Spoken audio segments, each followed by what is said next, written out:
Hello students, कैसे हैं? बढ़िया हैं। मैं तिवारी क्लास में आपका स्वागत करता हूं। अब हम लोग एनसीईआरटी की एक्सरसाइज 7.9 के आगे के न्यूमेरिकल सॉल्व करेंगे। तो हम क्वेश्चन नंबर 17 से स्टार्ट करेंगे। सबसे पहले हमारे पास क्वेश्चन है इंटीग्रल ऑफ 0 से π/4 2 sec square x cube plus के 2। ठीक है, सबसे पहले हमें इसका इंटीग्रल करना है। देखिए, सबसे पहले आपको पता है sec स्क्वायर x का इंटीग्रल कितना होता है। sec स्क्वायर x का इंटीग्रल 10x होता है। x की पावर 3 का x की पावर 4/4 और 2 का 2x, ये हमारा इंटीग्रल हो गया। इसमें दो लिमिट दे रखी हैं। पहली लिमिट है 0, दूसरी लिमिट है π/4। ऊपर वाली को अपर लिमिट कहते हैं, नीचे वाली को लोअर लिमिट कहते हैं। अपर लिमिट π/4 का मतलब है x की जगह π/4 लिखना है तो 2 10 π/4 प्लस के x की जगह π/4 की होल पावर 4/4 प्लस के 2 इंटू में π/4। ठीक है, अब हम 0 लिखेंगे तो 0 में लोअर लिमिट होती है, इसमें माइनस का साइन लगाते हैं। 2 10 0 -0 माइनस के 0, सब 0 हो गया। अब सुनिए, 10 π/4 10 45 होता है।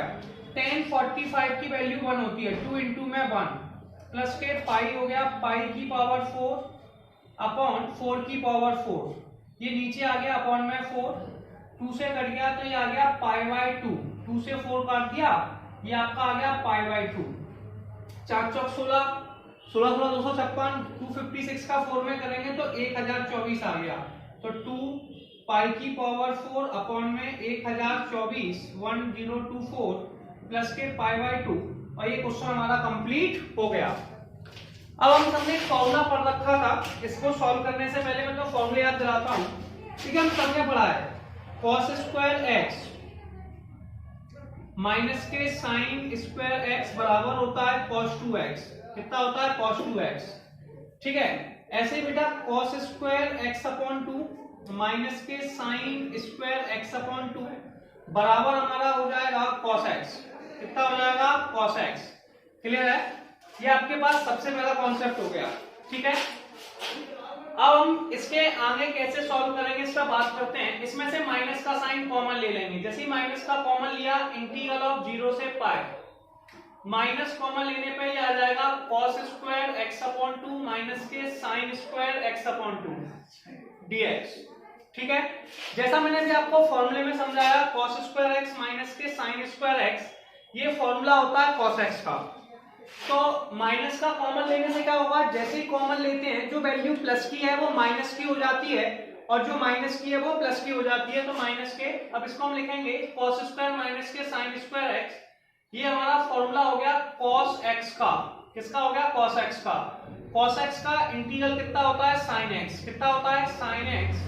लिमिट हो जाएगी 0 से π। ऊपर वाली लिमिट को अपर लिमिट कहते हैं, ऊपर वाली लिमिट को अपर लिमिट कहते हैं, नीचे वाली को लोअर लिमिट कहते हैं। अपर लिमिट पाई का मतलब है x की जगह पाई लिख देंगे तो जो आ जाएगा माइनस के साइन पाई। ठीक है, फिर माइनस का साइन 0 लिख देंगे, साइन 0। अच्छी बात क्या है, हम सभी जानते हैं साइन n पाई की वैल्यू 0 होती है। जहां पर n इंटीजर नंबर है, इंटीजर का मतलब है n का मान 0 1 2 3 -1 -2 कुछ भी हो सकता है। यानी कि साइन पाई, साइन 2 पाई, साइन 3 पाई, साइन 4 पाई, 5 पाई, 6 पाई, इन सब का आंसर 0 होता है। इसलिए साइन पाई का भी 0, साइन 0 का भी 0, तो आंसर आ गया 0। याद रखने के लिए हम कह सकते हैं साइन का मतलब सोते हैं, सपनों में खोते हैं, और 0 होते हैं। तो हम एक सबसे पहले स्क्रीनशॉट लेंगे, फिर आगे सॉल्व करेंगे। चलिए अब हम लोग नेक्स्ट क्वेश्चन देखते हैं। क्वेश्चन नंबर 19 का लिखा है इंटीग्रल ऑफ 0 से 2 6x प्लस के 3 अपॉन में x स्क्वायर प्लस 4 dx। ठीक है, इसे सेपरेट कर देते हैं। 0 से 2 6x अपॉन में x स्क्वायर प्लस के 4 मैंने अलग लिख दिया, और दूसरी बार में लिख दिया इंटीग्रल ऑफ, इसे अलग कर दिया, इंटीग्रल ऑफ 0 से 2 3 अपॉन में x स्क्वायर प्लस के 4 dx। 3 इसमें से कॉमन ले लीजिए। ठीक है, तो ये हो जाएगा इंटीग्रल ऑफ 0 से 2 6x upon x square plus के 4 dx प्लस के 3 इंटीग्रल ऑफ 0 से 2 कांस्टेंट वैल्यू है 1 अपॉन x स्क्वायर प्लस के 4 dx। इसे बेटा जब भी पावर ज्यादा होती है तो आप लेट करके सॉल्व करते हैं, तो यहाँ पे लेट करेंगे एक्स स्क्वायर प्लस 4 बराबर में टी। एक्स स्क्वायर का डिफरेंशियल 2x dx और t का डिफरेंशियल dt। ठीक है, इससे dx का मान निकाल लीजिए dt अपॉन में 2x। इसमें एक नई बात क्या होती है उस पर थोड़ा बात कर लेते हैं कि यहाँ पर जो लिमिट दे रखी है ये x की दे रखी है। x की लिमिट 0 से 2 है, या तो मैं क्वेश्चन को उसमें चेंज कर लूं 0 से 2। t का जो मेरे पास मान है वो है मेरे पास एक्स स्क्वायर प्लस के 4। ठीक है, सबसे पहले मैं x की जगह 0 लिखूंगा। ठीक है, तो जैसे ही x की जगह 0 लिखूंगा तो t की वैल्यू जो आने वाली है वो आ जाएगी 0 का स्क्वायर प्लस के 4, फिर 2 लिखने पर 2 का स्क्वायर प्लस 4। तो t का जो आंसर आया वो 4 से 8 आ गया। कितना आ गया? 4 से 8। ठीक है, अब इसमें लिमिट पहले हम चेंज करेंगे, इसको चेंज करना है t में, तो ये हो जाएगा लिमिट t इक्वल टू 4 से 8। समझ में आया? 6x को 6x रहने दिया अपॉन में t, एक्स स्क्वायर प्लस 4 को t है, dx लिखा हुआ है, dx का मान dt अपॉन में 2x है। एक x से एक x काट दिया, 2 से 6 कट जाएगा, 3 आ जाएगा। ठीक है, और इस वैल्यू को सेम टू सेम लिख दिया, 3 0 से 2 1 अपॉन, सारे स्क्वायर में लिखते हैं तो 2 का स्क्वायर लिख दीजिए dx। क्लियर? अब 1 अपॉन 2 से 6 काट दिया, 3 आ गया। कितना आ गया? 3। तो ये 3 आ गया। Integral of t equal to 4 से 8 1 अपॉन t dt। क्लियर है? प्लस के 3 1 upon x square plus a square, ये होता है 1 अपॉन ए। हम सबको पता है integral of x square plus a square का फॉर्मूला क्या होता है, तो integral of 1 upon x square plus के ए स्क्वायर का फॉर्मूला होता है 1 अपॉन ए tan इनवर्स एक्स अपॉन ए। ये हमारे पास फॉर्मूला लिखा हुआ है। अब यहाँ पे a के बदले 2 लिखा हुआ है, तो यहाँ पे हो जाएगा 1 upon 2 tan inverse x upon 2। Limit हमें दे रखी है 0 से 2। अब 1 अपॉन टी का इंटीग्रल कीजिए। 1 अपॉन टी का इंटीग्रल log t होता है। log t, t की लिमिट है 4 से 8, ये 3 के नीचे आ जाएगा तो 3 अपॉन 2, और ये आ गया आपका tan inverse x upon 2। Limit x का वैल्यू है 0 से 2। ऊपर वाली लिमिट को अपर लिमिट कहते हैं। क्या कहते हैं? Upper limit. नीचे वाली को लोअर लिमिट। अपर लिमिट 8 का मतलब है कि जहां जहां पहले t लिखा है वहां 8 लिख दीजिए। तो ये आ गया 3 log 8 माइनस, फिर 4 लिख दीजिए log 4, 3 अपॉन 2। अपर लिमिट 2 है, लोअर लिमिट 0 है। अपर लिमिट 2 लिखने पर tan इनवर्स 2 अपॉन 2 माइनस के tan इनवर्स 0। ठीक है, इसमें बेटा log m अपॉन n का फॉर्मूला लगा देंगे तो 3 log 8 अपॉन 4। ठीक है, प्लस के 3 अपॉन 2 tan इनवर्स 1 माइनस के 0, 4 से काट दिया तो आ गया 3 log 2, 3 अपॉन 2। हम सभी जानते हैं tan इनवर्स 1 पाई बाय 4 का मान होता है। किसका होता है? पाई बाय 4 का। tan इनवर्स 1 के बदले हमने वैल्यू लिख दी पाई बाय 4, जो आपको पता होगा, क्योंकि 1 जो होता है वो 1045 का होता है, इसे रेडियन में नापते हैं तो पाई बाय 4 हो जाता है। तो आंसर हो गया 3 log 2 प्लस के 3 पाई अपॉन में 8, और ये हमारा आंसर हो गया। चलिए अब हम लोग नेक्स्ट क्वेश्चन देखेंगे क्या लिखा हुआ है। क्वेश्चन है इंटीग्रल ऑफ 0 से 1 x e की power x plus sin pi by 4 plus x dx। ठीक है, सबसे पहले दोनों को सेपरेट कर दो। इंटीग्रल ऑफ 0 से 1 x e की power x dx, integral of 0 से 1 sin pi by 4x, pi x upon में 4 dx। ठीक है, क्लियर है यहाँ तक? अब यहां तक के आगे में करना कैसे है, इसमें फर्स्ट इंटू सेकंड लगाते हैं इंटीग्रेटिंग बाई पार्ट्स। बताया था मैंने first into second integrating by parts का फॉर्मूला क्या होता है, पहले को छोड़ा दूसरे का integration minus differential of first integration of second, जो आंसर आया उसका होल इंटीग्रल, पहले को छोड़ा दूसरे का इंटीग्रल। ठीक है, माइनस पहले का डिफरेंशियल दूसरे का इंटीग्रल, जो आंसर आया उसका होल इंटीग्रल। सबसे पहले x को छोड़ा, ठीक है, e की पावर x का इंटीग्रल किया minus differential of X integral of E की पावर एक्स, जो आंसर आएगा उसका होल इंटीग्रल करेंगे। अब इसमें एक समस्या क्या थी कि लिमिट दे रखी थी, जो मैंने बाहर लगा दूंगा 0 से 1, जो प्रोसेस करने के बाद करेंगे। ये लिमिट x की है, किसकी है? x की। अब दूसरा लिमिट हम लोग ले रहे हैं वो है साइन का। साइन का इंटीग्रल होता है माइनस के cos pi by 4 pi x upon में 4।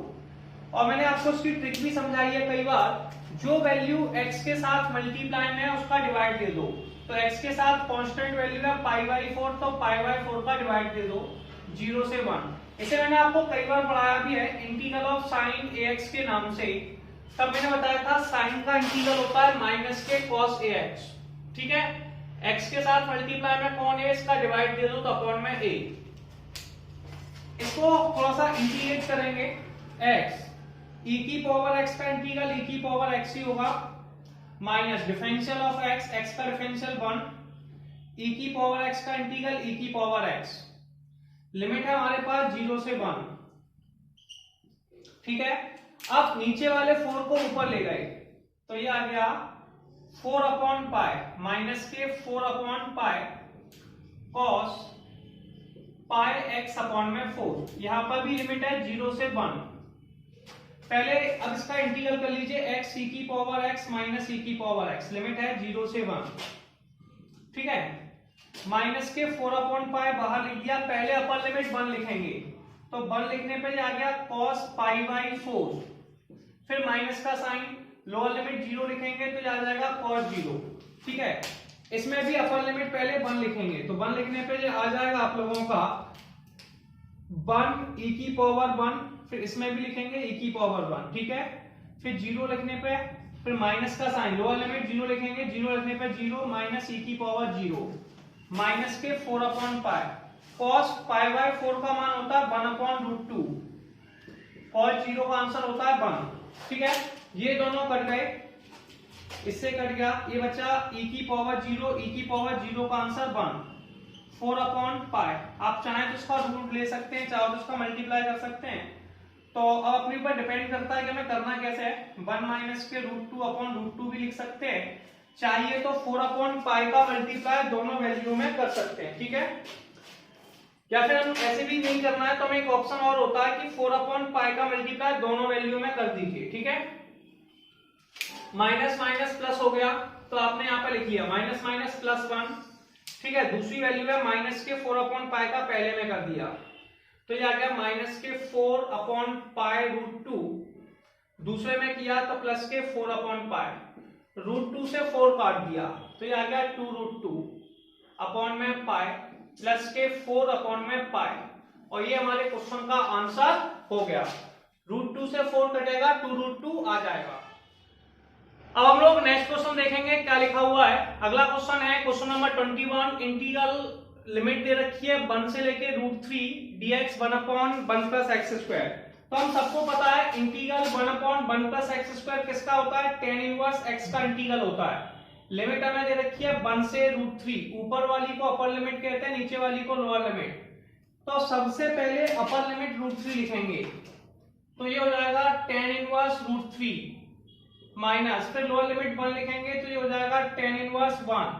तो आंसर आ गया tan इनवर्स रूट 3 माइनस के tan इनवर्स 1। हम सबको पता है रूट 3 tan में किसका आंसर होता है, रूट 3 tan में होता है tan 60 का, जिसे हम लोग रेडियन में tan पाई बाय 3 कहते हैं, ठीक है। और 1 जो होता है वो tan 45 का होता है, तो इसे हम लोग कहते हैं tan पाई बाय 4। तो tan इनवर्स रूट 3 का मान हो गया पाई बाय 3, 10 से 10 कट गया तो ये आ गया पाई बाय 3 माइनस के पाई बाय 4, दोनों का एलसीएम ले लीजिए, एलसीएम आ गया 12, 3 का 4 में दिया 4 पाई, 4 का 3 में दिया 3 पाई, आंसर आ गया पाई अपॉन में 12, कितना आ गया पाई अपॉन 12। पहला क्वेश्चन क्लियर हुआ। दूसरे क्वेश्चन में मैं आपको कई बार समझा चुका हूं कि एक्स स्क्वायर के साथ अगर कोई वैल्यू मल्टीप्लाई में तो पहले से कॉमन ले लीजिए, इसे कॉमन ले लेते हैं तो 0 से 2/3 कॉमन क्या आ गया 9 कॉमन आ गया। जैसे ही 9 कॉमन आया इसका मतलब है कि 9 का डिवाइड दोनों वैल्यू में जाएगा, पहले 4 में जाएगा 4 अपॉन 9, फिर इसमें जाएगा एक्स स्क्वायर, ठीक है। 9 को बाहर लिख दो, 1 अपॉन 9 इंटीग्रल ऑफ 0 से 2/3 dx 4/9 होता है 2/3 का होल स्क्वायर प्लस के एक्स स्क्वायर। अगला क्वेश्चन हमें लेना है, इंटीग्रल्स का फॉर्मूला लगाना है। इंटीग्रल ऑफ 1/a² प्लस के एक्स स्क्वायर dx, इसका फॉर्मूला होता है 1/a tan इनवर्स x/a। ठीक है, 1/a tan इनवर्स x/a, तो ये हो जाएगा 1/9। a का मान है 2/3, 1/2/3 tan इनवर्स x/2/3, लिमिट 0 से 2/3। 3 से हम 9 को काट देंगे, 3 से हमने 9 को कैंसिल किया 3, तो ये आ गया 1/6। पहले अपर लिमिट 2/3 है, x की जगह 2/3 लिखेंगे, तो ये हो जाएगा tan इनवर्स 2/3 अपॉन में 2/3। फिर लोअर लिमिट में साइन चेंज कर देते हैं, इसलिए माइनस का साइन लगा देंगे, फिर 0 लिखेंगे, तो ये हो जाएगा tan इनवर्स 0। 2/3 से 2/3 कट गया, 1/6, tan इनवर्स 1 बचा, 1/6। 1 का आंसर होता है बेटा π/4।